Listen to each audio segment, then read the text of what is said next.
पता करेगा और फिर शायद बात बन जाए, शायद में, क्योंकि हम बहुत दूर है। लेकिन अगर प्रॉपर्टी डीलर है तो उसके पास पहले से रिटर्न में होता है, उसको पक्का श्योर होता है ये बंदा मकान लेना चाहता है, ये बंदा मकान सेल करना, तो वो फटाफट वो कॉल करेगा, 4 आदमियों के पास कॉल करेगा, उसके पास 4 आदमियों के एड्रेस है।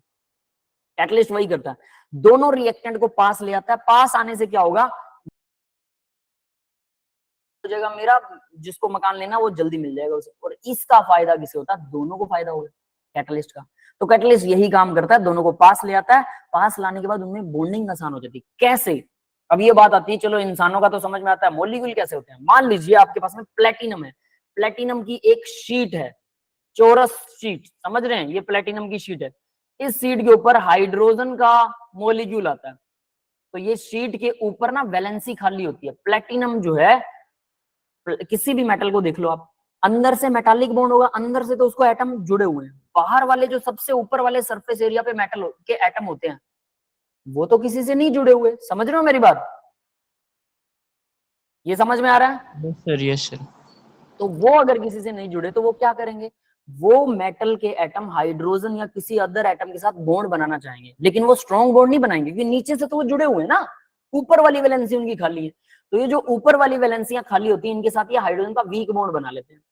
अब ये अटक गया, हाइड्रोजन अब अटक गया यहाँ पे, इसकी वजह से हाइड्रोजन का ये वाला बॉन्ड भी वीक हो गया, जो हाइड्रोजन हाइड्रोजन के एटम में था। अब अगर कोई ऑक्सीजन का एटम गलती से इसके पास आया, ठीक है, तो हाइड्रोजन ऑक्सीजन के साथ रिएक्शन कर लेगा और प्लेटिनम इसको आसानी से छोड़ भी देगा। क्यों? क्योंकि ये बॉन्ड वीक था, इतना स्ट्रॉन्ग नहीं है। अगर इसको स्ट्रॉन्ग बॉन्ड ऑक्सीजन से मिल रहा है, क्योंकि हाइड्रोजन से तो इसका बॉन्ड वीक हो चुका है, तो ये ऑक्सीजन के साथ जाना पसंद करेगा और H2O जैसा मॉलिक्यूल बन जाएगा। ये समझ में आ गया सबको? यानी मिलवाने का काम किया, मिलवाने का काम किया किसने, ऑक्सीजन को मिलवाने, ऑक्सीजन और हाइड्रोजन को मिलवाने का काम किया प्लेटिनम ने। प्लेटिनम ने हाइड्रोजन को रोक के रख लिया और ऑक्सीजन रैंडमली घूमते घूमते अगर इसके पास आ गया तो ऐसा बॉन्ड बन जाएगा। आरती सेइंग रिपीट सर, ठीक है बेटा रिपीट। देखो क्या होगा कि हमारे पास प्लेटिनम का सरफेस है एक, ठीक है, इस सरफेस के ऊपर हाइड्रोजन का मॉलिक्यूल चिपक जाता है। कैसे चिपकता है, और ये वाला बॉन्ड हो जाता है वीक, ठीक है। ये इसको चलो मैं अलग कलर से दिखा देता हूँ, ये वाला बॉन्ड हो जाता है वीक। कैसे वीक होता है ये, तो प्लेटिनम के अंदर जो एटम्स हैं, ऐसा समझ लो आप, ये नीचे वाले एटम्स तो सभी एटम से बिल्कुल अच्छे से जुड़े हुए हैं, नीचे वाले एटम्स, लेकिन ये जो ऊपर वाले एटम्स है, अब ये बीच वाले एटम को देखो, ये चारों तरफ से एटम से घिरा हुआ है, चारों तरफ से, इसको कोई दिक्कत नहीं। बट ऊपर वाले एटम सिर्फ नीचे से घिरे हुए हैं, तो ऊपर ये आसानी से हाइड्रोजन जैसे मॉलिक्यूल के साथ आसानी से बॉन्ड बना लेते हैं, वीक बॉन्ड, क्योंकि नीचे से तो जुड़े हुए हैं, ऊपर से वीक बॉन्ड बना लेते हैं। ऊपर वाले वैलेंसी खाली होती है, तो ये का मूड नहीं है कहीं जाने का, बस ये कहते हैं ठीक है यार चलो कोई मिल रहा है थोड़ी देर के लिए, साथ रह जाएगा, मेरी वैलेंसी सेटिस्फाइड हो जाएगी, बस इतना। अब इसमें क्या होता है, हाइड्रोजन जब यहां से वीक बॉन्ड हो गया तो हाइड्रोजन अब अनसेटिस्फाइड हो, क्योंकि इसका बीच वाला बॉन्ड वीक हो गया। तो अगर ऑक्सीजन का मॉलिक्यूल आता है, ठीक है, तो वो हाइड्रोजन के पास अब टक्कर लगा सकता है। पहले क्या था, हाइड्रोजन घूम रहा था, ऑक्सीजन भी घूम रहा था, इनके टक्कर मारने का, एक दूसरे को कोलाइड करने के चांसेस बहुत कम थे। लेकिन अब उसको प्लेटफॉर्म मिल गया, प्लेटिनम के साथ ये चिपक गया, तो ऑक्सीजन का मॉलिक्यूल गलती से घूमते हुए भी आएगा। बहुत सारे मॉलिक्यूल हाइड्रोजन के इसके साथ चिपक जाते हैं, तो गलती से घूमते हुए भी आएगा, वो टक्कर लगाएगा, टक्कर लगने के बाद में ऑक्सीजन और हाइड्रोजन में बॉन्ड बन जाएगा। क्यों? क्योंकि हाइड्रोजन हाइड्रोजन का बॉन्ड वीक हो चुका है, प्लेटिनम ने वीक कर दिया। पहले टक्कर लगती थी, जब पहले कोलिजन होता था, तब वो मॉलिक्यूल ऑक्सीजन का हाइड्रोजन से रिएक्शन नहीं करता था। क्यों? हाइड्रोजन का बॉन्ड स्ट्रॉन्ग है और ऑक्सीजन का भी तो आपस में बॉन्ड नहीं टूटता था, हाई एनर्जी चाहिए थी तोड़ने के लिए बॉन्ड। लेकिन अभी जो टक्कर लगेगी वो लो एनर्जी पर भी बॉन्ड बनने का, मॉलिक्यूल बनने का प्रोबेबिलिटी होगी, क्योंकि हाइड्रोजन का बॉन्ड प्लेटिनम ने वीक कर दिया। कैसे? नीचे से बॉन्ड बना लिया। अब हाइड्रोजन बेचारा दो दो बॉन्ड थोड़ा बना सकता है, एक ही बॉन्ड बना सकता है। तो हाइड्रोजन ने हाइड्रोजन से बॉन्ड बना रखा था, दूसरा बॉन्ड प्लेटिनम से बना रहा है, तो डेफिनेटली पहले वाला बॉन्ड वीक हो जाएगा। और इस तरह से हमें लो एनर्जी पर भी मॉलिक्यूल मिल जाएगा। तो ये सरफेस प्रोवाइड कर रहा है, या फिर यूं करो दो चीजों को मिलाने का काम कर रहा है। साथ में ये भी कर रहा है, वो कोलाइड करेगा ऑक्सीजन, तो हाइड्रोजन अब भागेगा नहीं, वो वहीं अटका हुआ है, तो वो भाग नहीं सकता, तो कोलिजन का इफेक्ट बढ़ जाएगा। यस, समझ में आ गया आरती बेटा? कैटलिस्ट प्लेटिनम है। हाँ, प्लेटिनम कैटलिस्ट है यहाँ पे। यस आरती बेटा, समझ में आ गया आपको?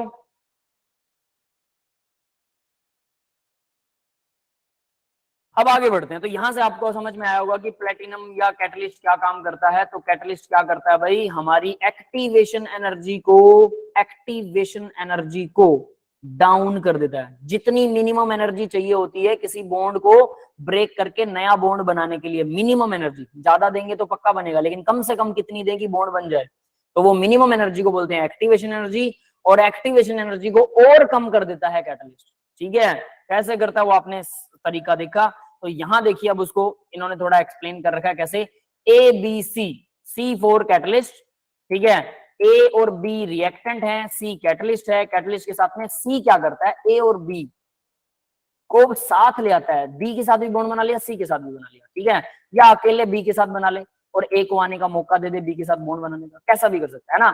ये इससे क्या होता है कि हमारे पास ए और बी के बीच में वीक बॉन्ड बन जाता है।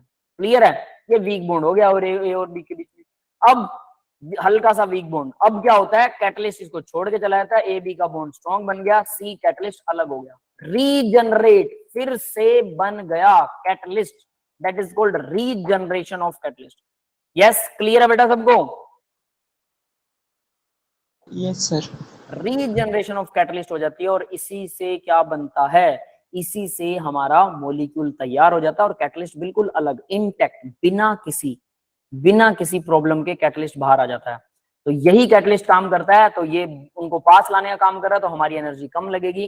तो देखो एक्टिव एनर्जी, एक्टिवेशन एनर्जी ईए विदाउट कैटलिस्ट, ये थी यहां पर हाई लेवल पर, है ना। और जब कैटलिस्ट डाल दिया एक्टिवेशन एनर्जी विद कैटलिस्ट, तो विद कैटलिस्ट इसने एक्टिवेशन एनर्जी को डाउन कर दिया, बना दोनों प्रोडक्ट ही रहे हैं। ये थी रिएक्टेंट की एनर्जी, तो दोनों प्रोडक्ट बना रहे हैं। रिएक्शन की एनर्जी उतनी रहेगी, रिएक्टेंट से प्रोडक्ट बनने में जितनी एनर्जी कम हुई या ज्यादा हुई वो नहीं बदलेगी। एक्टिवेशन एनर्जी उसको रिएक्शन करने के लिए, ये पोटेंशियल एनर्जी पोटेंशियल डायग्राम है, तो ये होता है कैटलिस्ट का काम, एक्टिवेशन एनर्जी को वो डाउन कर देता है, जिससे हम अगर टेम्परेचर कम भी रखेंगे तब भी हमारा बॉन्ड बन जाएगा। यस, क्लियर है बेटा सबको। यस गाइस, क्या बेटा क्या कह रहे हो, ग्राफ एक प्रॉब्लम। ग्राफ फिर से बताऊं, ठीक है ठीक है ठीक है, ग्राफ बताता हूं। तो देखिए क्या है, ये एक्टिवेशन एनर्जी का, यानी यहां पर है एक्टिवेशन एनर्जी, तो मेरे पास रिएक्टेंट थे यहां पर, रिएक्टेंट की एनर्जी जब तक मैं यहां नहीं लेके आता तब तक वो प्रोडक्ट नहीं बनाएंगे, यहां आने के बाद में अब वो प्रोडक्ट बनाना शुरू कर देंगे और अब वो नीचे प्रोडक्ट में कन्वर्ट हो जाएंगे, ये प्रोडक्ट बन गए। बट कैटलिस्ट डालने के बाद क्या होगा, ये जो एक्टिवेशन एनर्जी थी कैटलिस्ट उसको कम कर देता, मतलब अब यहां आ गई वो एनर्जी, तो यानी अब मुझे सिर्फ रिएक्टेंट को इस एनर्जी तक लेके जाना और इस एनर्जी के बाद वो प्रोडक्ट में कन्वर्ट होना शुरू हो गए, उनको अब कम एनर्जी देनी पड़ रही है। इसका मतलब रेट ऑफ रिएक्शन बढ़ जाएगा, क्योंकि मान लो कि मैंने किसी चीज का 50 डिग्री सेल्सियस टेम्परेचर रखा था और कैटलिस्ट नहीं था, तो 50 डिग्री पर एक्टिवेशन एनर्जी को पार करके जाएगा, प्रोडक्ट बनेगा।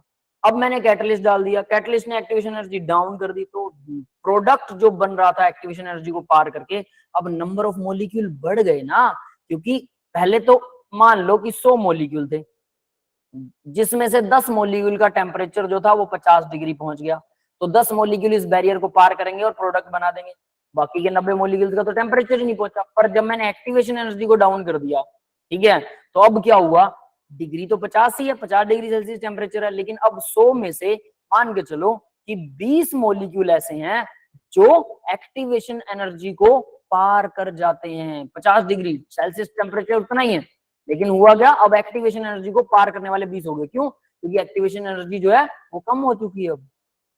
क्लियर है, तो इस तरह से ये वर्क करता है ग्राफ। यस बेटा, क्लियर है सबको। सर ठीक है, किसी और का कोई डाउट है। ये सर एक डाउट था। हाँ बोलो। सर जैसे कि एक एग्जांपल लेते हैं, जैसे कि हनी शहद है, ठीक है, उसकी डेंसिटी ज़्यादा है और उसमें कोई रिएक्शन कर रहे हैं, अगर उसमें कैटलिस्ट, सर कैटलिस्ट एक्चुअली होता क्या है, ये तो रिएक्शन को जल्दी करवाता है ना। तो सर ये मतलब कैसे, अगर शहद में कोई चीज़ रिएक्शन कर रहे हैं तो उसमें कैसे जल्दी होगा कैटलिस्ट लगाकर। देखिए डिपेंड करेगा शहद की रिएक्शन आप किससे करवा रहे हो। जैसे मैंने प्लेटिनम का एग्जांपल दिया था, तो प्लेटिनम क्या करता है, इनके बैकएंड की स्टोरी आपको पता होनी चाहिए। प्लेटिनम तो हाइड्रोजन के बॉन्ड को तो वीक बना देगा, जिससे उसको ऑक्सीजन के साथ जुड़ने में आसानी होगी। अब बात करते हैं कि अगर कोई दूसरा कैटलिस्ट लेते हैं, जैसे अमोनिया है, ठीक है, अमोनिया के अंदर आयरन को कैटलिस्ट लिया जाता है, ठीक है, अमोनिया जब बनाते हैं N2 और H2, तो डेफिनेटली आयरन जो है वो हाइड्रोजन और अमोनिया नाइट्रोजन के बॉन्ड को वीक करता होगा और इनको NH3 में कन्वर्ट करने में हेल्प करता होगा। कोई और कैटलिस्ट ले लेते हैं, और कोई कैटलिस्ट, जैसे किसी भी कैटलिस्ट को लोगे, मेटालिक कैटलिस्ट होते हैं, ठीक है, तो वो डेफिनेटली यही काम, उसको या तो वो सरफेस प्रोवाइड करते हैं या फिर वो क्या करते हैं, उनके बॉन्ड को वीक करते हैं, दो चीजें करते हैं। सरफेस प्रोवाइड कैसे सबका करते अलग हैं? अलग कैटलिस्ट होता है ना जिसके साथ रिएक्शन करते हैं। हाँ, सबका अलग अलग होता है क्योंकि उनका बॉन्ड लेवल अलग अलग होता है, ठीक है। यस। हाँ। कैटलिस्ट अल्टर करता है रिएक्शन को। अल्टर का मतलब क्या बेटा? रिएक्शन को इफेक्ट करता हो डेफिनेटली, ठीक है, उसका रेट ऑफ रिएक्शन बढ़ा देगा, यानी कि हमारे रिएक्टेंट्स को वो लो एनर्जी पर भी, इसको एक सिंपल एग्जांपल से बताते हैं, ठीक है। कैटलिस्ट एक शॉर्टकट का काम करता है, सिंपल एग्जांपल देते हैं। देखो, मान लो ये पहाड़ है, ठीक है, और यहाँ पर आप लोग खड़े हो, तो आपको जाना है इस तरफ, ठीक है। कैसे जाओगे? तो आपको डेफिनेटली इस पहाड़ को पूरा ऊपर से घूमकर ऐसे जाना पड़ेगा, है ना? क्लियर है ये बात? गाड़ी से जाओ, रोड से जाओ, कैसे भी जाओ, लेकिन आपको ऊपर से घूम के जाना पड़ता है। अब बात करते हैं कैटलिस्ट की। अगर आपको कैटलिस्ट मिल जाए, कैटलिस्ट मिलने का मतलब यहाँ पर अगर आपको एयरवेज मिल जाए, हवा में से अगर आपको ऊपर जाना हो, तो आपका टाइम भी घट जाएगा, ठीक है, पहुंचोगे तो वही ना। तो यानी कैटलिस्ट वही है, बीच में आपको एरोप्लेन की सर्विस मिल जाती है, बस इतना कह सकते हो, लिफ्ट मिल जाती है, ये कह सकते हो। तो वो लिफ्ट मिलना यानी कि कैटलिस्ट मिल जाना रिएक्शन में। तो लिफ्ट क्या, लिफ्ट वहां पर पहुंची, लिफ्ट तो वापस आ जाएगी, ठीक है, या एरोप्लेन वापस अपनी जगह आ जाएगा, लेकिन उसने आपको अपने जगह तक पहुंचा दिया। तो जो बीच में रिएक्शन के हम कुछ भी ऐसा डालते हैं और वो रिएक्शन के रेट को अफेक्ट करता है, वो हेल्प करता है, तो वो एक्चुअल में क्या करता है, वो एक्टिवेशन एनर्जी को घटा देता है। मतलब पहले हमें पहाड़ को ऊपर से जाके क्रॉस करना पड़ता था और हम प्रोडक्ट तक पहुंचते थे, अब उस पहाड़ की हाइट कम कर दी इसने, ठीक है। तो यानी कि अब हमारी एनर्जी जो है वो कम लगेगी, लेकिन मैं अगर उसको उतनी एनर्जी दे रहा हूं जितनी पहले दे रहा था, लेकिन हमारी एनर्जी कम लग रही है, इसका मतलब वो रिएक्शन जल्दी हो जाएगी ना, फास्ट हो जाएगी, रेट ऑफ रिएक्शन बढ़ जाएगा, दैट्स इट। क्लियर है? समझ में आया अभी कैटलिस्ट कैसे काम करता है?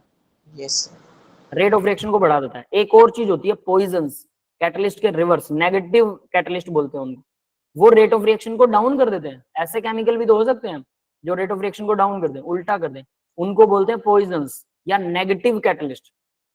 तो ये क्या करते हैं भाई, नेगेटिव कैटलिस्ट जो है वो कौन कौन होते हैं? कार्बन मोनोऑक्साइड एक नेगेटिव कैटलिस्ट है, याद रख लेना, CO, ठीक है। यहाँ से अब आपको याद भी रहेगा कुछ हद तक कि CO जो है वो नेगेटिव कैटलिस्ट है, और ये CO हमारे लिए भी खतरनाक होती है। आप लोगों को पता होगा कि अंगीठी जला के, सर्दियों में अंगीठी जला के अगर रूम के अंदर आप लोग बैठते हैं तो वो क्या करता है, वो दम घोटू गैस बनाता है जिसको CO कार्बन मोनोऑक्साइड बोलते हैं, और वो हमारे लिए पॉइजन होती है। वैसे ही वो कैटलिस्ट के लिए भी पॉइजन है, ठीक है। एक और चीज होती है प्रमोटर। प्रमोटर क्या होता है? कैटलिस्ट का हेल्पर होता है, वो अकेला कुछ नहीं कर सकता, लेकिन अगर कैटलिस्ट साथ में है तो कैटलिस्ट की एक्टिविटी को बढ़ा देता है, इसको बोलते हैं प्रमोटर, ठीक है। प्रमोटर ऐसे लगा लो कि आपके पास में एक, जो आप लोगों ने देखा हो ना, पहाड़ों के ऊपर दो पहाड़ हैं, यहाँ पर मान लीजिए दो पहाड़ है, इन दोनों पहाड़ों के ऊपर एक रस्सी बंधी होती है और उस रस्सी के अंदर एक हिंडोला होता है जिसके अंदर आदमी बैठ के और वो उसके ऊपर घूम के इधर जाते हैं, देखा है? यस टीवी सर, में, बैच में आगे से टीवी ऊपर में से पक्का जाता है। देखा होगा ना, हिंडोला टाइप में।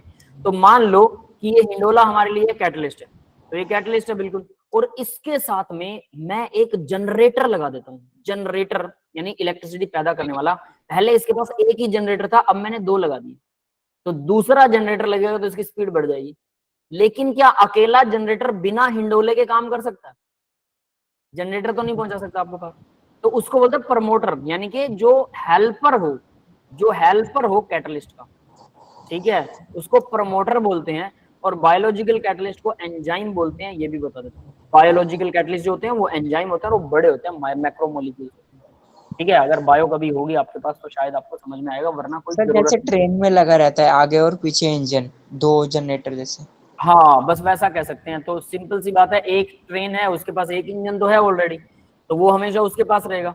एक और इंजन लगा दे तो उसकी स्पीड बढ़ जाएगी। पर क्या अकेला इंजन, वो अकेला इंजन क्या ट्रेन के पैसेंजर्स को ले जा सकता है? नहीं ले जा सकता, वो कुछ नहीं कर सकता, बट वो दूसरी ट्रेन के साथ लग के उसकी स्पीड बढ़ा सकता है, उसको बोलेंगे प्रमोटर।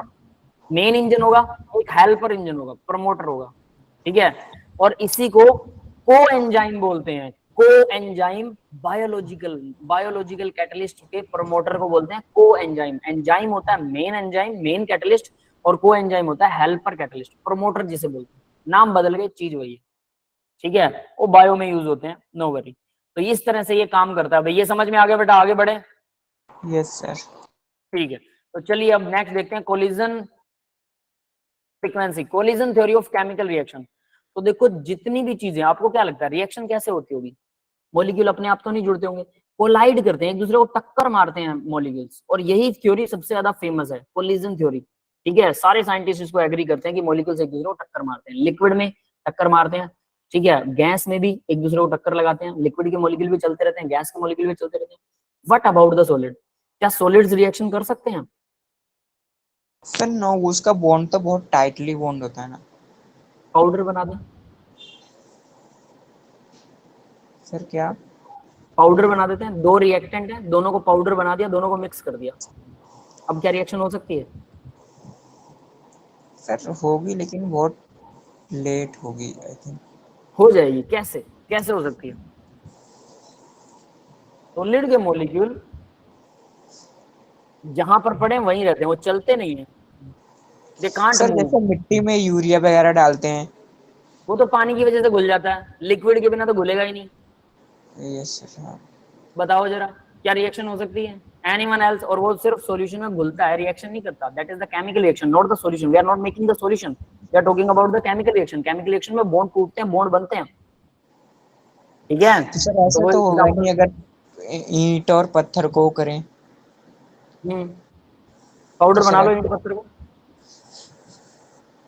पाउडर तो बना सकते हो, बारीक यस, पाउडर, हाँ। और उनको मिक्स कर दो। लेकिन ईंट और पत्थर वैसे ही रिएक्शन नहीं करते। मान लो कि कोई सॉलिड चीज है, लोहा है, ठीक है, लोहे को पाउडर बना लिया मैंने, बिल्कुल बारीक पाउडर लोहे का पीस लिया, और उसके अंदर कोई रिएक्शन करवानी है मुझे, लोहे को कोई और चीज की रिएक्शन करवानी है, तो मैं उसका भी पाउडर बना लेता हूँ और लोहे के अंदर डाल देता हूँ। दिस इज नॉट लिक्विड, याद रखना, दोनों पाउडर फॉर्म में है। अब बताओ क्या रिएक्शन हो जाएगी क्या? सर नहीं होगी आई थिंक। एनीवन एल्स, किसी और का गैस है?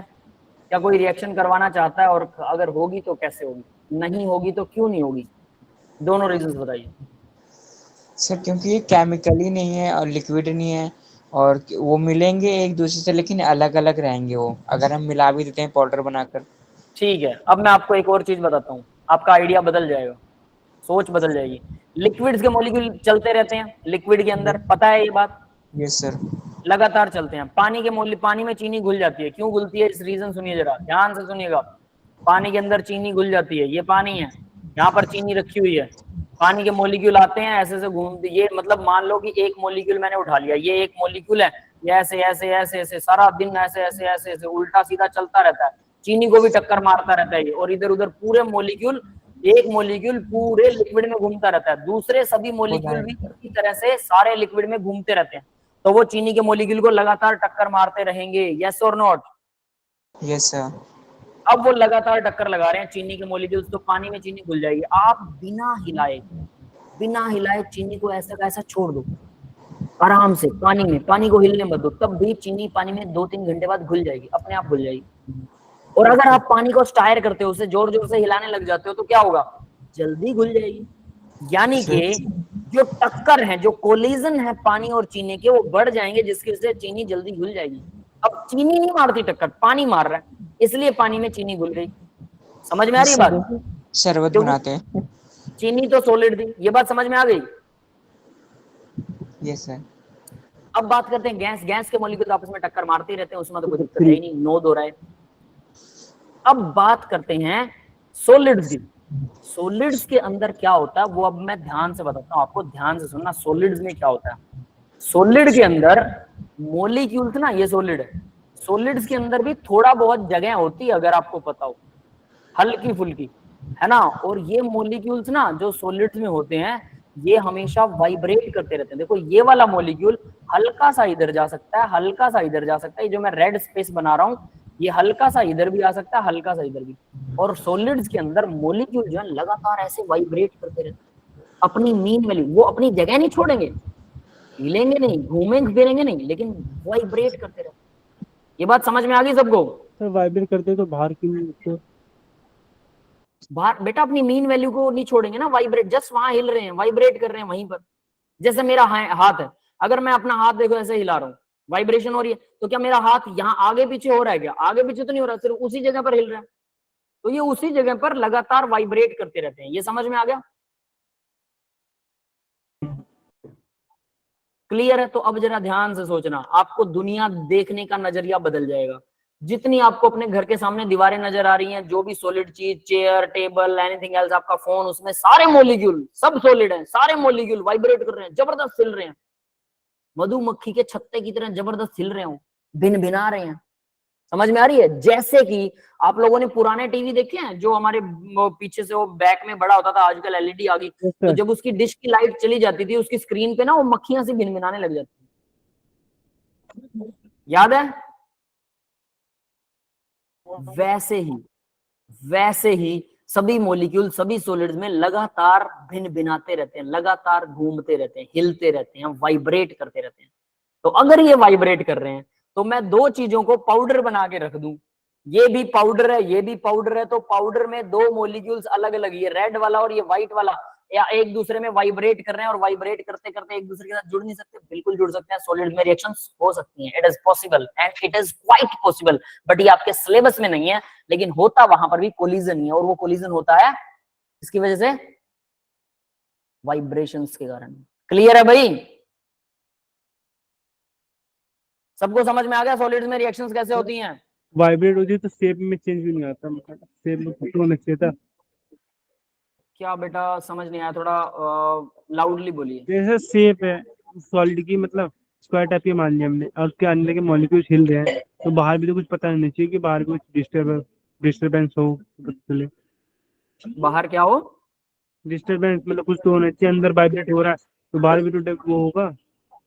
सारे होते हैं हर तरह से। देखिए सॉलिड में सबसे पहले आपको ये पता होना चाहिए, सॉलिड में आपस में मॉलिक्यूल किस तरह से जुड़े होते हैं।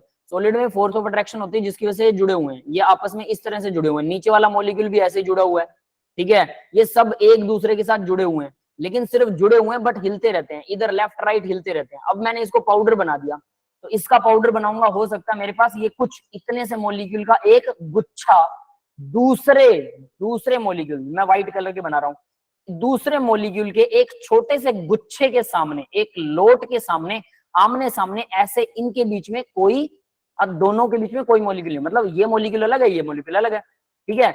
जब मैंने इसको बिल्कुल पाउडर बनाया तो कम से कम बहुत सारे, एक छोटे से पिन के लाइक, पेन की पिन नोक के बराबर या सुई की नोक के बराबर भी अगर कोई मॉलिक्यूल, उसमें बहुत सारे मॉलिक्यूल होते हैं, बहुत सारे, क्योंकि मॉलिक्यूल बहुत छोटा होता है।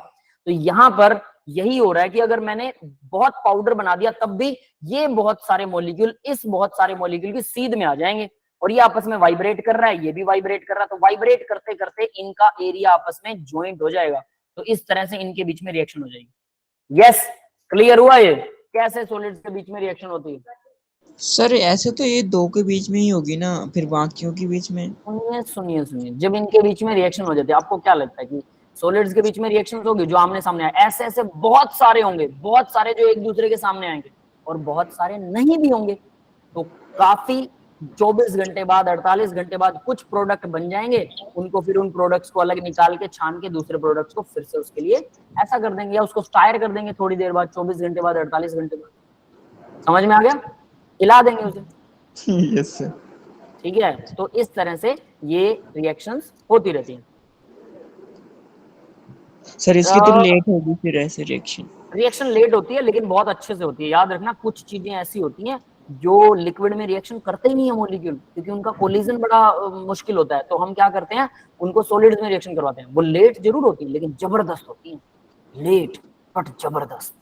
समझ में आ? मतलब जो नहीं हो रही ना वो रिएक्शन सॉलिड में करवाते हैं। ये आपके हायर लेवल में आएगा यार, ये सिर्फ जनरल नॉलेज के लिए था कि आपको पता होना चाहिए कैसे काम करती हैं चीजें। Example in which solid make bond with solid, solid solid के साथ कौन सा बॉन्ड बनाता है भाई, ये इसका एग्जांपल। ठीक है, देखो बेटा कुछ रिएक्शंस ऐसी होती हैं, इसके एग्जांपल्स आप ना करें तो ठीक है, भयंकर वाले एग्जांपल्स हैं जो रिएक्शंस होती नहीं है, पॉसिबल ही नहीं है। पहले इन थ्योरीज को कॉमन समझ लीजिए, फिर बीएससी में कुछ थ्योरीज आएंगी, फिर एमएससी में कुछ थ्योरीज आएंगी, उस एमएससी में आपको समझ में आएगा। ठीक है, मैं वहां तक नहीं जाना चाहता, मैंने पढ़ा रखा है, नो वरी। ठीक है, अगर आप सुनना चाहोगे तो वो करवा दूंगा, लेकिन फिर लंबा खिंच जाएगा, समझ लो। ठीक है, और इतना लंबा फिर हम अपने टॉपिक से भटक जाएंगे। तो collision theory of chemical reaction, तो केमिकल रिएक्शन की कोलिजन थ्योरी देखिए भाई क्या होती है। कोलिजन फ्रीक्वेंसी, कोलिजन फ्रीक्वेंसी सबसे पहले पता होना चाहिए, नंबर ऑफ कोलिजन पर सेकंड पर यूनिट टाइम। तो देखो भाई हमें ये तो समझ में आ गया कि कोलिजन होता है तभी मॉलिक्यूल जुड़ते हैं, चाहे वो सॉलिड हो, लिक्विड हो, गैस हो। इसलिए मैंने सॉलिड का एग्जांपल दिया कि कहीं जनरली टीचर्स के या बच्चों के दिमाग में ये होता है कि भी सॉलिड्स में तो कोलिजन नहीं हो सकते क्योंकि उनके मॉलिक्यूल तो वाइब्रेट भी नहीं करते, हिलते डुलते भी नहीं है, तो डेफिनेटली वो नहीं कर सकते। लेकिन वो करते हैं क्योंकि उनमें लगातार वाइब्रेशंस होते हैं और वो वाइब्रेशंस ही कोलिजन्स का कारण बनते हैं, जिसकी वजह से वो मॉलिक्यूल जुड़ जाते हैं। तो ये कहानी सारी इसके लिए थी, ठीक है। अब इसके आगे की भी आप कहानी जानना चाहते हो तो वो और भी बड़ी है ना, तो फिर वो हमारा टाइम मतलब 2 लेक्चर लग जाएंगे उस एक छोटी सी बात को बताने के लिए जो आप पूछना चाहते हो, है ना, और वो हमारे काम नहीं आएगा।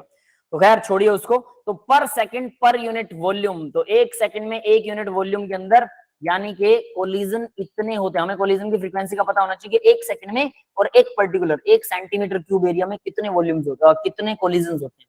नंबर ऑफ कोलिजन से ही तो हमें पता लगेगा कितने मॉलिक्यूल बन जाते हैं प्रोडक्ट।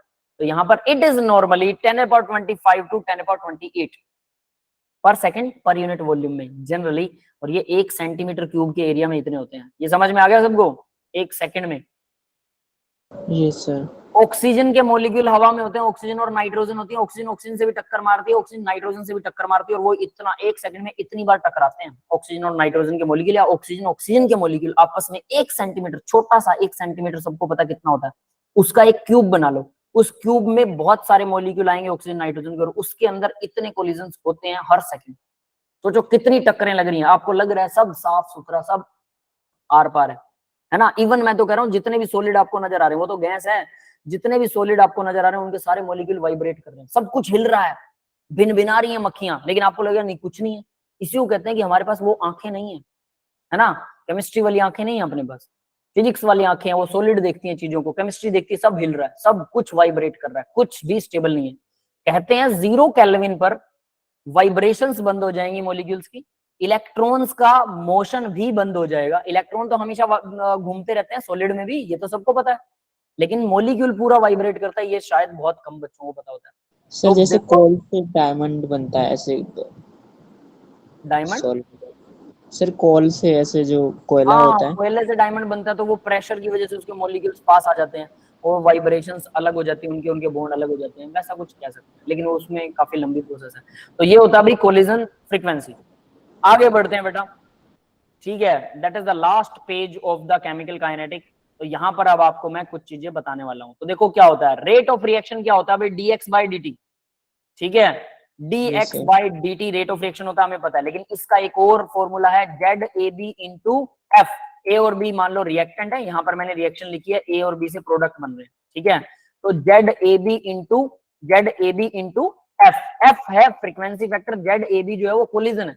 यार ZAB is the collision of A and B, A और बी के बीच में जो कोलिजन हो रहा है पर सेकंड पर यूनिट वॉल्यूम, ये तो है ZAB। कितना कोलिजन, कितने मॉलिक्यूल टकराएंगे, ये हमें पता होना चाहिए। मतलब रेट ऑफ रिएक्शन कैसे निकालें, कितने मॉलिक्यूल 1 सेकंड में टकरा रहे हैं पर यूनिट वॉल्यूम में। और फ्रीक्वेंसी का मतलब क्या है, कितने मॉलिक्यूल सही फ्रीक्वेंसी पर टकरा रहे हैं। एफ का मतलब फ्रैक्शन ऑफ मॉलिक्यूल, वो हिस्सा, टोटल टक्कर मान लो 100 होती है, 100 मॉलिक्यूल टकराए आपस में 1 सेकंड में, ठीक है। अब उस 100 मॉलिक्यूल में से सिर्फ 10 मॉलिक्यूल ऐसे थे जिनका टकराना क्या था, इफेक्टिव था। अभी इफेक्टिव का मतलब क्या है वो मैं आपको बताता हूं।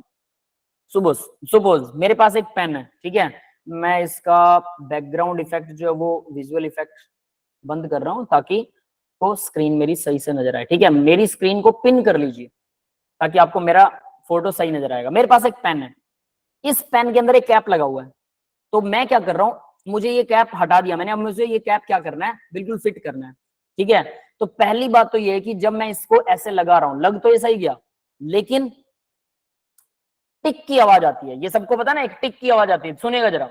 Yes sir. है ना, टिक की आवाज आती है जब पेन जुड़ता है इसे, तो टिक की आवाज नहीं आई, तो मैंने इसको नीचे किया, और नीचे करके थोड़ा सा भी अगर इसको मैं वाइब्रेट कर रहा हूं, हल्का सा हिला रहा हूं, नीचे गिर गया ना, मतलब ये पूरा फिट नहीं हुआ था, पूरा फिट नहीं था, ये हिलाने पर गिर गया, इसका मतलब इसमें टिक की आवाज नहीं थी। तो मुझे क्या करना है, कोलिजन तो हो गया, ये टक्कर तो लग गई, लेकिन टक्कर इतनी स्ट्रॉन्ग नहीं थी कि इनके बीच बॉन्ड बन सके। तो मुझे मिनिमम इतनी स्ट्रॉन्ग टक्कर चाहिए कि इसकी क्लिक की आवाज आ जाए और इनके बीच बॉन्ड बन सके, मिनिमम इतनी टक्कर चाहिए। यस, ये बात समझ में आई सबको? Yes sir. तो मिनिमम इतनी टक्कर अगर मेरे पास है, ठीक है, तो डेफिनेटली बॉन्ड बन जाएगा। तो इसी को बोलते हैं भाई मिनिमम आपको जो चाहिए है। ठीक है, अभी मेरी आवाज में डिफरेंस आया क्या? कोई मुझे बताएगा? पहले अभी जो मैं बोल रहा था और अभी अभी जो बोल रहा हूँ पिथ में नो सर। नहीं है? ठीक है, तो देखिए, तो अब क्या होगा, यानी कि मिनिमम कितने फ्रैक्शन, एफ का मतलब है fraction of molecule whose collision is effective, जो कोलिजन जिनका इफेक्टिव है, जिसकी वजह से बॉन्ड बन जाता है, वो इफेक्टिव। मतलब टक्करें तो बहुत सारी लग रही हैं, लेकिन इफेक्टिव कोलिजन चाहिए। तो यानी कि अगर मैं 100 मॉलिक्यूल टकराए थे, सोचिए जरा, 100 मॉलिक्यूल टकराए, 100 में से इफेक्टिव कोलिजन कितने मॉलिक्यूल्स का था? सिर्फ 10 का। तो 10 ही क्या बने? मॉलिक्यूल बने ना। तो एफ जो होता है इफेक्टिव कोलिजन वाला, ये होता है एंटी लॉग नेगेटिव ईए बाय आरटी, यही होता है। यानी एक्टिवेशन एनर्जी तक कोई पहुंचा और उसको पर्टिकुलर टेम्परेचर मिला तो ही वो कोलिजन इफेक्टिव होगा। तो मान लीजिए 100 मॉलिक्यूल थे जो आपस में टकराए, तो वो हो गया collision A B, Z A B. उसमें से एफ की वैल्यू है 10, मतलब कितने मॉलिक्यूल्स के पास में, 100 में से कितने मॉलिक्यूल के पास में एक्टिवेशन एनर्जी थी और वो उस बैरियर को पार कर पाए जिसके बाद वो प्रोडक्ट बनेंगे। वो एक्टिवेशन एनर्जी कितने मॉलिक्यूल के पास? 10 के पास। यानी कि वो कितनी जोर से टकराए कि उनके बीच क्लिक की आवाज आ जाए और बॉन्ड बन जाए। अब ये कितना भी हिला लो इसे, कितना भी इसको नीचे गिराने की कोशिश करो, नीचे नहीं गिरेगा। समझ गए? तो यानी कि वो होता है उसका एक्टिवेशन एनर्जी कितने मॉलिक्यूल के पास? 10 के पास थी, तो 90 के पास तो इफेक्टिव थी नहीं, तो वो तो कहानी खत्म। तो 10 ही मॉलिक्यूल क्या होंगे? प्रोडक्ट बनाएंगे। लेकिन यहाँ एक और ट्विस्ट है, प्रोबेबिलिटी फैक्टर। ये मॉलिक्यूल ऐसे तो टकरा गया, अब क्या ऐसे टकराएगा? मान लो कि ये पूरी एनर्जी के साथ मैंने इसको बंद कर दिया, बिल्कुल इफेक्टिव है कोलिजन, लेकिन अगर ये यहां पर टकराया तो यहां पर भी उतनी फोर्स से टकरा रहा है, कुछ होगा? यहां टकरा रहा है, बॉन्ड बनेगा? कितनी सारी जगहें हैं जहां बॉन्ड नहीं बनेगा, सिर्फ एक ही जगह है जहां बॉन्ड बनेगा। यस, क्लियर है? Yes sir.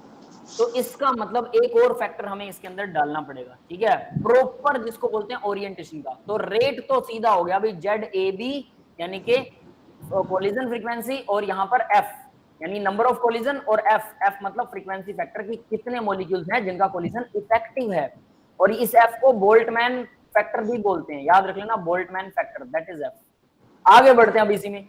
अब प्रॉपर कोलिजन की बात बता रहा हूं, जैसे मैंने पेन से बताया, पेन की जगह आपको NO2 का एग्जांपल लेते हैं। NO2 में 2 ऑक्सीजन होते हैं और 1 नाइट्रोजन है, तो क्या होगा? NO2 2 है, प्रॉपर कोलिजन कैसे होगा? नाइट्रोजन से नाइट्रोजन अगर टक्कर लगाएगा तो N2O4 बन जाएगा, दैट इज N2O4, और ऐसे ही जुड़ा होता है, ये बिल्कुल सही दिखा रखा है, ठीक है। अब बात करते हैं इसकी बजाय अगर ये ऐसे टक्कर मारे तो, यानी ऑक्सीजन नाइट्रोजन से टक्कर लगाएगा, ये देखिए यहाँ पर ऑक्सीजन और नाइट्रोजन की टक्कर है, इसको बोलते हैं इम्प्रॉपर। प्रॉपर ना हो जो इम्प्रॉपर कोलिजन, नो प्रोडक्ट, कोई प्रोडक्ट नहीं बनेगा, इम्प्रॉपर कोलिजन बनेगा। यस गाइस, समझ में आ गया बेटा? सेकंड वाले में जो Yes. एनओ है, क्या बेटा? सेकंड वाले में जो एनओ है, हाँ, सेकंड वाले में जो एनओ है और दोनों का एक ही जैसे कर दें। दोनों का नाइट्रोजन और ऑक्सीजन है ना जी सर, ये बोलने तो दोनों को सेकंड वाला जो कॉम्बिनेशन। एनओ जैसे लगाया ना, वैसे पहले वाले का भी कर दें, सेकंड का। पहले वाले में भी कर दें, मतलब आप कह रहे हो N को O2 से, ऑक्सीजन से NO2 ऐसे जोड़ दें, ऐसा कुछ? ऐसा कोई बॉन्ड नहीं होता है, मतलब ये जुड़ेगा तो ऐसे जुड़ेगा।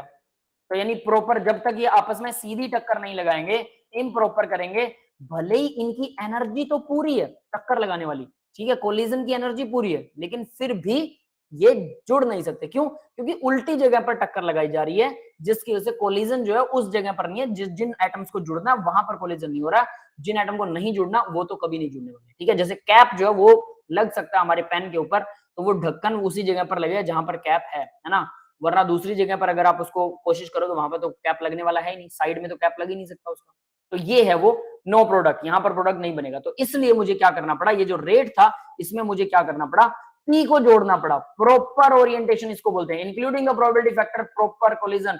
तो पी मैंने इसमें जोड़ दिया, अब ये रेट आ गया, और रेट मुझे पता है डायरेक्टली प्रोपोर्शनल होता है किसके? रेट कांस्टेंट के। तो ये जो रेट जहां लिखा हुआ है ये रेट नहीं है एक्चुअल में, ये के है, रेट कांस्टेंट। तो रेट कांस्टेंट का एक और फॉर्मूला हमारे पास बन गया, अगर वो आपको देता है के इक्वल, ये क्या है भाई? प्रॉपर ओरिएंटेशन, ओरिएंटेशन की प्रोबेबिलिटी, मतलब 10 मॉलिक्यूल थे जिनकी एनर्जी उतनी थी कि वो बॉन्ड बना सकते हैं, 100 में से 10 मॉलिक्यूल थे, ठीक है। तो ZAB मतलब 100 मॉलिक्यूल। अब मैं यहाँ पर इसको मेंशन कर रहा हूँ, जरा ध्यान देना इस पे, आपको सीधा समझ में आएगा। ये मान लीजिए 100 मॉलिक्यूल्स ने टक्कर मारी, कोलिजन हुआ 100 मॉलिक्यूल्स का। 100 में से ये थे 10 मॉलिक्यूल जो क्या हुआ, जिनकी एनर्जी जो थी सफिशिएंट थी कि अगर ये कोलाइड करते हैं तो ये बॉन्ड बना लेंगे। सफिशिएंट एनर्जी कि कितनी चाहिए, ठीक है 10। लेकिन इस 10 में से भी प्रॉपर ओरिएंटेशन, डायरेक्शन किसकी सही थी ये भी मायने रखता है। 10 में से मान लीजिए सिर्फ 2 ही मॉलिक्यूल ऐसे थे जिनकी डायरेक्शन सही थी, तो बॉन्ड कितने बनेंगे भाई, 2 ही बनेंगे। यस, 2 ही मॉलिक्यूल आपस में जुड़ेंगे, बाकी के नहीं जुड़ने वाले। 98 फेल है। क्यों भाई, पहली बात तो 90 का तो क्या था, उनकी एनर्जी इतनी स्ट्रांग नहीं थी कि कोलाइड तो कर रहे, बट एनर्जी स्ट्रांग नहीं थी। और 10 की एनर्जी तो स्ट्रांग थी लेकिन उनका ओरिएंटेशन सही नहीं था। तो इन 90 में जिन्होंने कोलिजन किया लेकिन इफेक्टिव नहीं किया, सही कोलिजन नहीं था उनका, तो उनमें हो सकता है उनका ओरिएंटेशन सही हो, बिल्कुल हो सकता है। लेकिन ओरिएंटेशन सही होने के बावजूद उनके अंदर इतनी पावर नहीं थी, पावर सिर्फ 10 मॉलिक्यूल में थे। और उस 10 में ही हमें देखना है कि कितने मॉलिक्यूल हैं जिनमें सही डायरेक्शन में कोलिजन हुआ जिससे बॉन्ड बन जाए। तो ये भी एक के का फॉर्मूला है। यस गाइस, समझ में आ गया के का formula? First order second order के लिए आप लोगों ने वो के का फॉर्मूला किया, तो ये भी वही के का फॉर्मूला है। That's all for the today's class. किसी को कोई डाउट है तो अब हम डाउट के बारे में बात करेंगे, ठीक है? Yes, anyone have any doubt? मैं रिकॉर्डिंग ऑफ कर रहा हूं, उसके बाद में डिस्कस करते हैं, ठीक है? फिर नेक्स्ट लेसन अगली क्लास में नेक्स्ट लेसन शुरू करने वाले हैं।